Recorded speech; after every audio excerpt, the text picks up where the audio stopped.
Libra, hello. Haller, kamusta? Sana ikaw ay okay. Ito yung reading mo, Libra, June 25 hanggang 30. So, ano ba itong mga pwedeng maganap sa'yo? Mga posibleng paparating, humabol. Libra, if you are new here, please don't forget to subscribe, like, follow sa aking YouTube FB.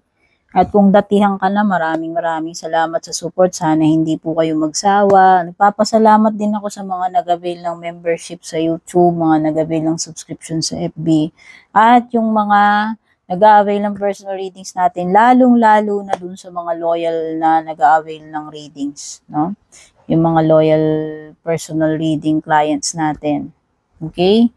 At sa mga gusto mag-avail, lahat ng kailangan ninyong detalye, kung magbubo kayo mag-i-inquire, nakalagay sa description below, pati yung link, basa-basa na lang po. Okay? Ayan. Hindi po ito personal reading, kaya for sure hindi ito tutugma sa lahat. So, ano yung overall energy mo, Libra? Surrender to the divine full moon. Okay, there are outcomes, Libra, na hindi natin, kahit kailan, hindi lahat ng bagay makokontrol natin. So, meron mga something dito na mako-complete since meron ka ditong full moon, pero meron ding mga bagay na hindi mo pwedeng hindi mo ma-solve, ma-accomplish. Yun yung mga bagay na isusurrender mo sa divine. Okay? Importante, Libra, ginawa mo yung part mo. Yung ibang bagay na nagawan mo ng solution, pero hindi lahat, no? Sa tingin ko lang, hindi lahat makukuha. Okay, may Libra energy dito. Ikaw man yan or another Libra. Wow, romantic cycle begins, Libra, for you. Pwedeng yun yung namumuong situation dito. Yung iba sa inyo, may kilig-kilig moments, no? Merong nagsisimula, namumuong intimacy, attraction, feelings. Ayan, whatever you call it, Libra. Okay, pwedeng kapareho mong Libra. O, pwedeng may Sagittarius, no? Wow! So, nakikita ko dito is, swertihin ka, Libra. Yan. Luck is on your side. Kumakampi daw sa'yo si swerte.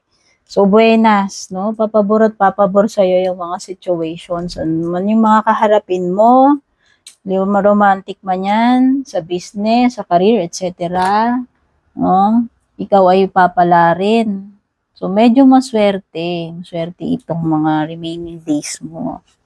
Especially sa love life dyan, no? Yung mga naghahanap ng mga may mga, diba sabi ko nga parang may magsisimulang relationship or feelings attraction with a Libra or Sagittarius.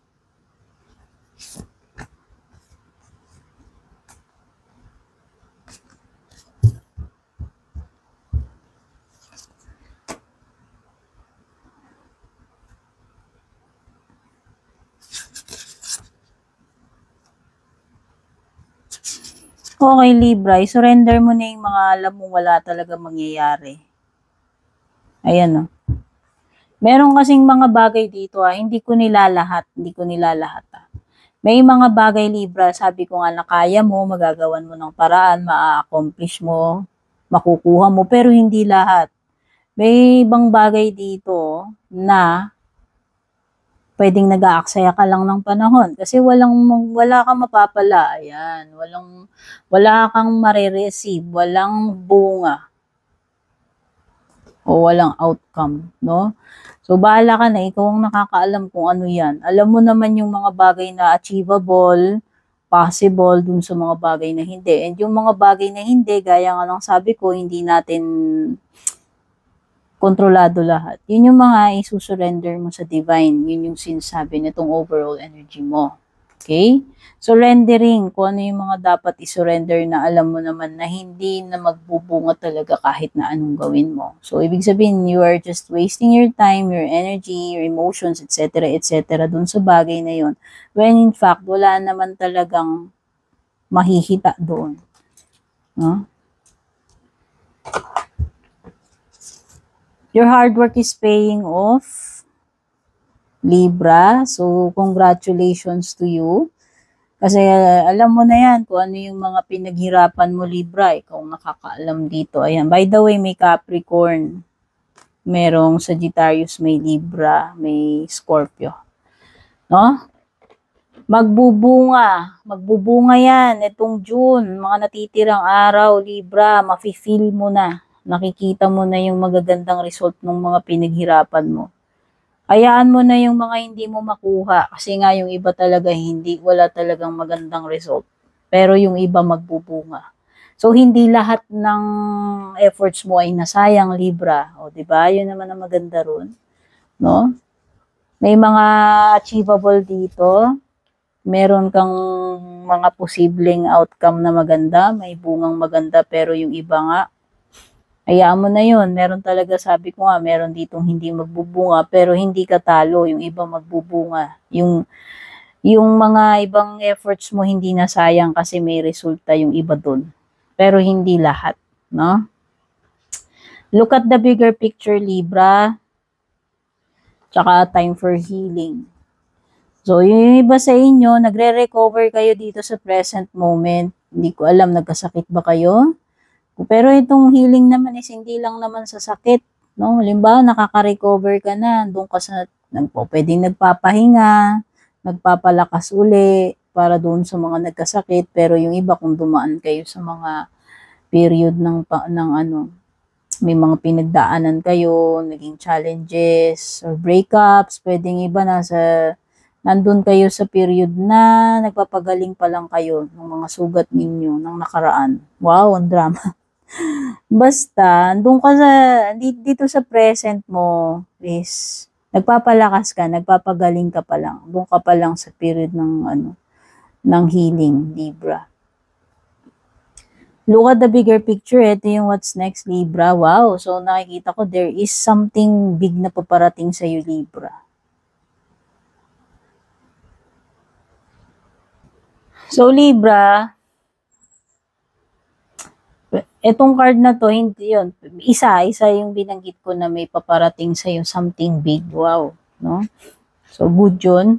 Pero, maybe it's time to step back. No? Another meaning of this card is parang, oops, wait lang, Libra. Take a break, take a step back, tignan mo muna. Bago ka mag-decide, bago ka gumawa ng action. Matras ka muna, tapos consider mo muna yung kabuuan ng scenario or ng situation bago mo bigyan ng verdict. No? It's better to observe na lang muna or tignan mo yung kabuuan picture kaysa ma-misjudge mo or ma-miscalculate mo. No? It's analyzing the situation at saka titignan mo rin yung mga bagay-bagay muna before you dive into it. No, yun yung ibig sabihin yan. Tapos yung pinaka-outcome mo, new moon in Scorpio. So, ayan, pwedeng may Scorpio rin. Work through your fears. So, nakikita ko, Libra, kung meron mang mga limitations ka ini-impose sa sarili mo, walang iba yun kundi yung mga fears mo. Ito, yung mga bagay na nabubuhay ka sa takot. Kung ano man itong mga insecurities, fears, worries, anxieties, hindi nakakatulong sa iyo yan. Isa ito sa mga dapat mong ayusin, Libra. Okay, dito sa outcome card mo. Hindi maganda kung may influence ka nito palagi, yung mga fears mo, insecurities, etc., yung mga negative thinking mo. Walang patutunguang mabuti yan, Libra. So, yun yung dapat mong ayusin itong remaining days ng June para maging okay na uli ikaw. No, para hindi mapigilan yung iyong progress, hindi magkaroon ng blockages at hindi lalong maging negative yung magiging outcome mo kasi nga pagka natalo ka nitong mga to, walang magandang outcome na makukuha, Libra, kapag natalo ka ng fears mo. Okay? So, yun yung isang kailangan mong harapin.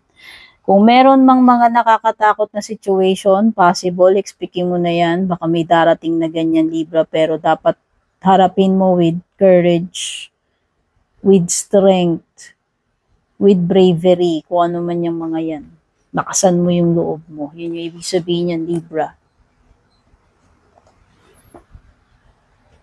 Sabi ko muna yung mga kalat ko dito. Ayan. Wapa tayong ibang cards.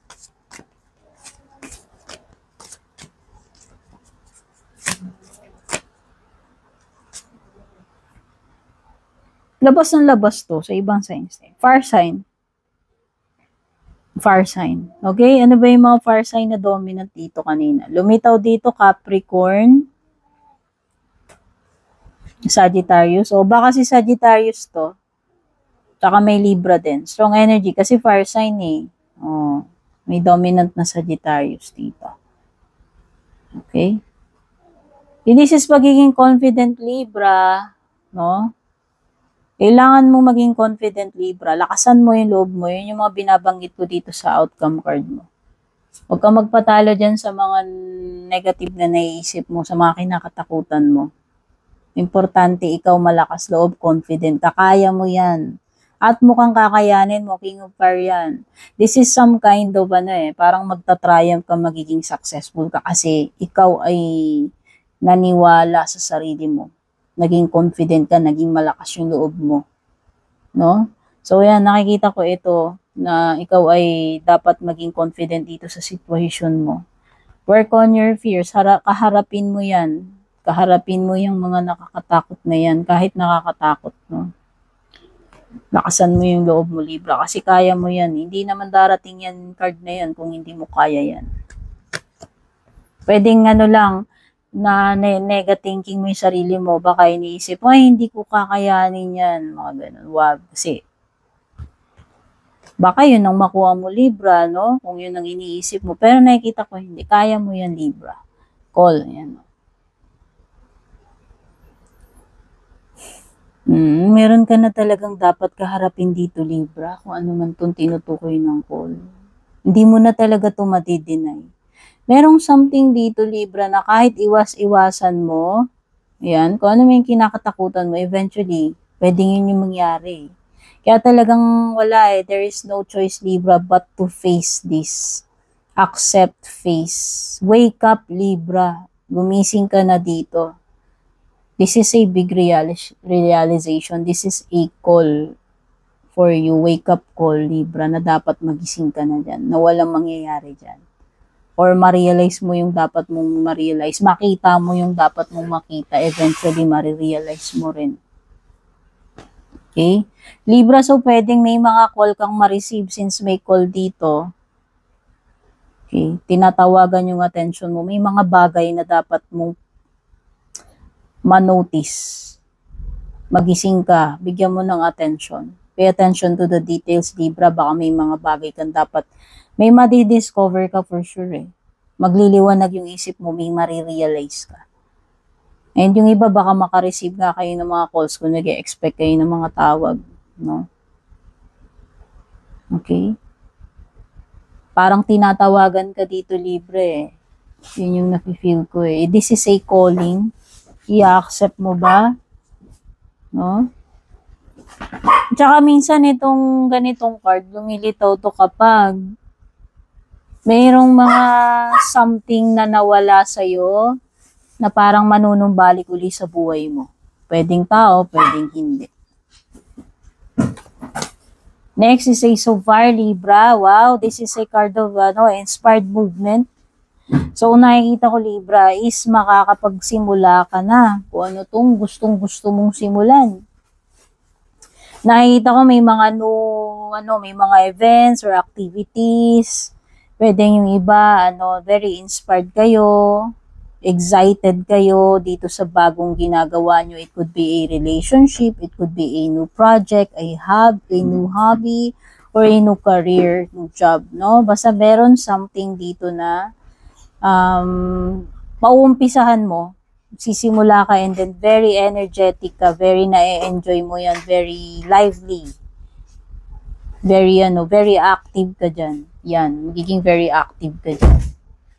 Tapos, para sa iyong closing message, Libra, you have Own Your Star. Wow, Libra, itong Own Your Star, Libra. Ibig sabihin, this is a card ng glowing up. No, it could be na ikaw ay nagle-level up, nag-glow up. Kumbaga, nasa sayo yung spotlight ngayon eh. No? Maganda yung mga bagay na nangyayari sa'yo. And pwedeng iba, nagiging famous kayo, rising star, pwede kayo ay content creator, na parang nakikita ninyo, dumadami na yung followers ninyo, marami nang nakakapansin sa iyo, sa iyong charm, sa iyong abilities, talents, Libra, kung ano man yan, sa social media man yan, or sa hindi, sa trabaho man, no? So, nakikita ko, this is you rising up, and nagsha-shine ka talaga, so napapansin ka, ibig sabihin. So, this is a very good timing for you, Libra, na i-showcase mo lahat ng iyong strengths, skills, talents, kung anong meron ka. Wag mong hayaan na i-dim nila yung light mo, yung shine mo. Hayaan mo lang, flaunt it, no? Kumbaga, just shine, Libra. Kung ano ikaw, just shine.